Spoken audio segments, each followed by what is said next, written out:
Hello, welcome back to A Gut Feeling. My name is Janine, and in this channel we talk all about gut health. Today we're going to be fermenting pickles. As you all know, I'm a huge advocate of probiotics. For those of us that have weak guts and have gut problems, often the issue stems back to a bad gut microbiome. Your gut's out of whack, and so we need to feed the good bacteria in our gut. Fermented vegetables are an incredible way to do this, so in this video I'm going to be showing you how to ferment pickles. So you're going to need a couple things. You'll need preferably a jar. I use mason jars. Also, these lids are incredible. I'll have links below. They're on Amazon. When you ferment vegetables, the gases need to escape as things are fermenting, and if you don't want to manually go ahead and burp your jars every day by loosening the lids and retightening them, you want to buy yourself a lid that automatically does that. So when we're fermenting vegetables, the trick is to have a non-oxygenated environment, so we can't have oxygen in the jar. There's a little valve that allows the gases to escape, but it does not allow oxygen to get back in there. On the very outside, there's like a little tab that goes around, and there's dates of the month. There's like 1 through 31, and so you can mark the date that you started the ferment, because we always need to know when the fermentation started. Alright, the next things I'm going to be adding besides pickles, I bought these small cucumbers I'm going to be using. I'll be cutting them in spears. You can do them in slices if you prefer, but I'm going to do them in spears. I also have some dill and garlic I'm going to be adding just to add some extra flavor. So often fermentation can make stuff kind of soft and mushy, and most of us like crispy, crunchy pickles. So there's a trick that I've heard about, that if you add tannins into your mixture, it helps keep vegetables crispy. And now you would find tannins in things like bay leaves or tea leaves. I thought I had bay leaves, but I don't, so I'm just going to use a tea bag. It doesn't matter if it's caffeinated or decaffeinated, I'm just going to throw this in there. Hopefully it'll work. I've heard it does, but we're going to test it out. So I'm just going to throw the tea bag in the bottom. I'm going to take a couple sprigs of dill.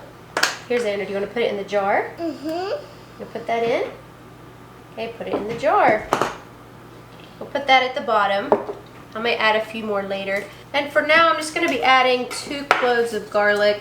Okay, we'll throw the garlic in the bottom. Here, let me do this one, okay? So I've got my garlic, my tea bag, and a sprig of dill in here. I'm going to go ahead and start cutting these pickles. These cucumbers, looks like he's added already. You want to cut off the ends. That also helps with them not getting soggy. And then I'm just going to cut them into spears. And we're just going to start filling this jar up with spears. No, I don't want that one in. I'm sorry, Bubba. Mom's going to make them in long sticks, see? I'm going to make mine stick too. You're going to make yours in sticks too? Alright. Whoa. I like my dill taste, so we're going to go ahead and stick a couple sprigs in here. What I'm going to do next is add salt. Now you want to make sure you have a pure natural salt. If you buy like a salt that has chemicals, caking products, and stuff added to it, it's not going to be healthy for you. It's going to slow down the fermentation as well. So right now what I have is pink Himalayan salt. You can use sea salt. Now if you use fine sea salt, you want to add about a tablespoon of salt to your pickles. If you have coarse salt, add about 2 tablespoons. So I'm going to pour a tablespoon of salt in here, and I have fine salt, so I'm just using a tablespoon. I'm just going to add a little bit of water, see if we can dissolve this. Now another thing, you want to make sure that your water is clean, pure water. You don't want chlorinated water, any type of bad water, because obviously that's not healthy. And also chlorine is going to harm your ferment. Stir it. Mm-hmm. Okay, there you go. Wow. Good job. Wow. Now we're going to fill the rest of this up with water until they're completely submerged. I don't have any weights. I plan to buy them. I'll have some linked below. It's very handy if you have just pre-made weights that you throw in the top of the jar. I don't have any, so right now I'm going to use a plastic bag filled with water. Last step, we're going to put on our lid.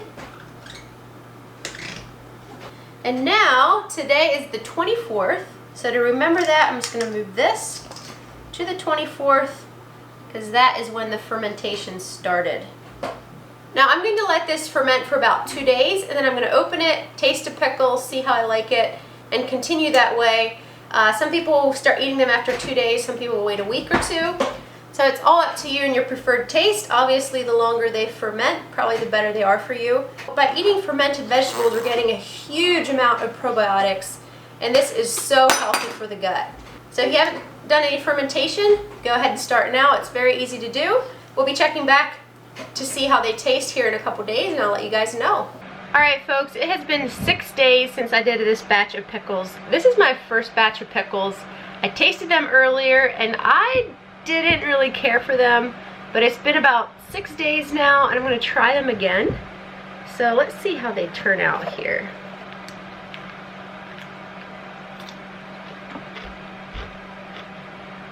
Okay, this is actually definitely better than the first time I tried it. There's kind of an odd taste. I'm not sure what it is. Once again, there's something about fermented vegetables that is definitely an acquired taste, but since it's so super healthy, I plan to keep eating them. I don't know if the tea bag that I threw in here was a good idea. I think that's kind of the funny taste I'm getting. I had just grabbed a tea bag out of the cupboard. That's the first time I tried it.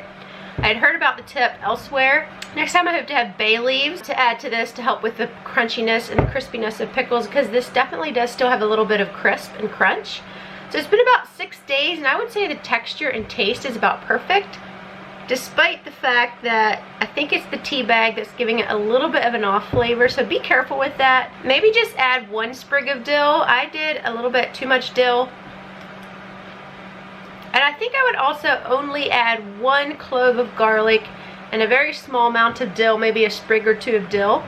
That's what I'll be trying next time, and maybe the flavor won't be quite so intense, but for the most part, I'm actually very happy with this. Let me know in the comments if you ferment vegetables and what your tips are for pickles. I love pickles, and I would love to find the perfect recipe for the perfect taste. Thanks a lot for watching. I'll see you all in the next video. Bye!